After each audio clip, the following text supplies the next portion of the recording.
айдас, зөвхөн айдас ноёлуулсан хүн зон аврах жизнэн хүлээн Монголын зүг харуулна. Учир нь монголчууд энэ ертөнцийн эзэн гэдгэн өмнө нь хэдэнтэй батлан харуулсан. Мөн ертөнцийн эзний авир ёс амар жаргалаар өөрсдөө мөнхөд цэнгэн жаргасан. Сэр салхилсан сэрүүн бомбын орон, бур салхилсан бурхан бомбын орныг замлан хорвоогийн зүрхэн газар байгуулж чадсан. Тийм л гайхамшигт үндэстэн болохоор нэг Монгол хүн бүр, нийт Монгол үндэстэн, хүн сүргийн эзэн, хүн төрлөختний тэргүүн билээ. Хүн сүрг гэдэг нь юу билээ гэвэл ертөнцийн эзэнд итгэдэг гэнэн номхнуудыг хэлдэг ажээ. Эзэн бол миний хончоо. Надад дутх зүйл нэг ч үгүй. Тэр намайг ногоон бэлчээр твтүүлж дөлгөөн усны дэрэгдүр хөдөлдөг. Үхлийн харанхуй хөндийгөөр туулвч би хор хөнөөлөө сайхгүй. Учир нь та надтай хамт байна. Таны саваа, таны таяг намайг тайвшруулдаг. Та миний дайснуудын өмнө надад Христийн итгэл үнэмшил нь эзэн захирагдах сэтгэлгээ. Энэ сэтгэлгээ ямар дампуурал төрсөн бэ гэвэл боловсролын систем нь хүн сүргийн үйлдвэрлэл болоод удирдах ухаан нь солиотой онол болох нь батлагдаж, засаглах бүтц нь хүн төрлөختний эсрэг, шодрог ёсны эсрэг хамгийн увайгүй, хамгийн аюултай механизм болох нь батлагдаж, өрний хөгжил дэвшил, ололт амжилт бүх талын дампуурал зарласан. Бүх талаараа дампуурлаа зарлаж мөхлийн айдастай нүүр тулан бужигнсан эдэн додоо итгэж найдах зүйл ганц л бий. Тэр бол Тэнгэрийн ташуур монголчууд. Нострадамус предсказывал. В году 1999 в месяце 7 великий король страха спустится с небес.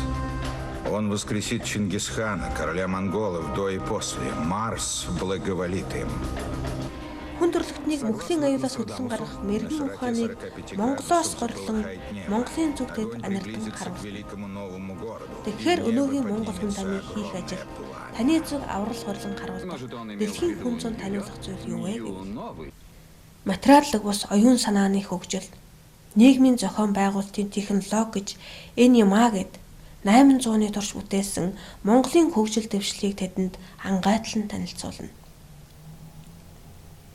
Өөрөөр хэлбэл аюулд учирсан хонин сүргийг аюулгүй газарт хүргэх хончны мэргэжлийг танилцуулна гэсэн үг.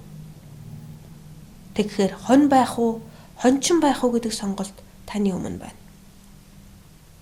ертөнцийн эзэнд итгэж ирсэн сэтгэлгээнд нь ертөнцийн эзэн гэдэг чинь ийм ажил мэргэжил юм аа гэд бүх мэдрэмжээ хөгжүүлэн олж эзэмшдэг малчин хүний олон талт мэргэжлийг танилцуулж яаж эзэмшдэг арга барилд зааж сургана гэсэн үг. Та одоо хэдэн настай?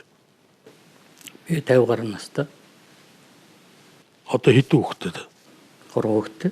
Гэхдээ хүүхдүүдээ ирээдүг бодлоо. Энэ бол үнэн. Туйлын үнэн. Өөр яах юм бид нар? Бид тэгээ үр хүүхдээ хончин болох ёстой юм. Яг өнөөдрийн өдөр биднэрт мөнгө олох хамгийн энгийн наад захын арга бол нүүрсөө очтгол асуудал шүү. Хамгийн үнэтэй төлбөртэй сургуулиуд нь тэр нөгөө нэг алдартай Харвард энэ нь болохгүй та. Тэгэхээр Харвардын мөнгийг төлөх $500,000 Аз Африкийн хэн олох уу? Нөгөө нэг л өөрсдөө золно шүү дээ олигархууд нь. Айгу хэлбэр гарын үсгээр амьдэрдэг их нутгаа зардаг хүмүүс нь хүүхдүүд нь явна.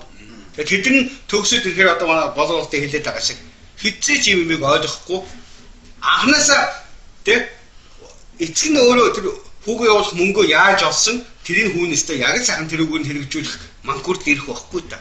Тийм учраас бидний яриад байгаа тэр янз бүрийн Харвард, Марвард хэлдэг төгссөн хүмүүсд одоо Монголыг устгахаас биш нэмэр болохгүй гэдэг байгаа чи гол санаа цаа санаа тэр. Тэгэхээр 20-30 жилийн дараах юм бид нар харж ярих хэрэгтэй. Судлаач гэж байгаа юм бол. Одоо манай энэ улс төрчдийн үгтлээж өмнөдөө шацах харавтал айгаад агшаад идэг тэр долларын эзэд мэддэг чинь яг өндөө жилийн малчтаас айх тэр цаг нь ирсэн байхгүй юу? Аливаад эзний сэтгэлгээгээр хандаж аглгийг шүтэн хээрийн жавхааг бадрааж явдаг хүнд айх аюул айдас түгшүүр байдаггүй. Яагаад гэвэл ялгаруулах эрчим хүчинтэй байдаг. Ялалт зөвхөн ялалтын урам зоригоор хөглөгдөн урагшлахаас бус айдас түлэгдэж, башир хуурмт баглагдаж, бусдын ар хударгаар төв байдаггүй. Анхнаасаа л айдас түлэгдэн хан туурга цайз бэхлэлтэд хашигдсаар байгаад цэнэг нь барагдсан дэлхийн хүн зуныг шин эрчим хүчээр цэнэглэх нүүдлийн цахилгаан станц. Монголын цэлгэр талд таавараан өсч, эмнэг хангалын зоон дээр эрмэг дураараа дарцаглан үлгэрийн гайхамшигт ертөнцийг гэгэн оюундаан сүндэрлүүлсээр төгс төгөлдрийн цогцлол болон торниж байгаа. Эд бол түнэр харанхуй гийгүүлэн туярах өөрийн гэгээ. Иргэншлийн цэвдэгшлийг хайлуулах нарны элч. Гэгэрлийн шин эрнийг байгуулах цог золбоот эзэд билээ. Талын Монголын танхил урс.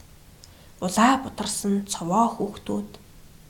Хүн төрлөختнийг аврах авралын од болон гялалцах эд одоохондоо хангай шиг түшигтэй аавынхаа нүмерийг түшин түүтгийн дэргэд оштон сууцгаана. Тийм ээ, агуу Монголын энхри урс. Энэ хүүхдүүдийн үед манай дэлхий ямар болсон байх вэ? Би ч мөн мөд утахгүй ирэх тэр сайхан цагийг төсөөлөх гээд 3 цагийн бэлчирт бодол бэлчээн суун. Учир нь монголчууд гарын булчиндаан биш, бодлын хүчиндээ найдаж ирсэн гэнэ.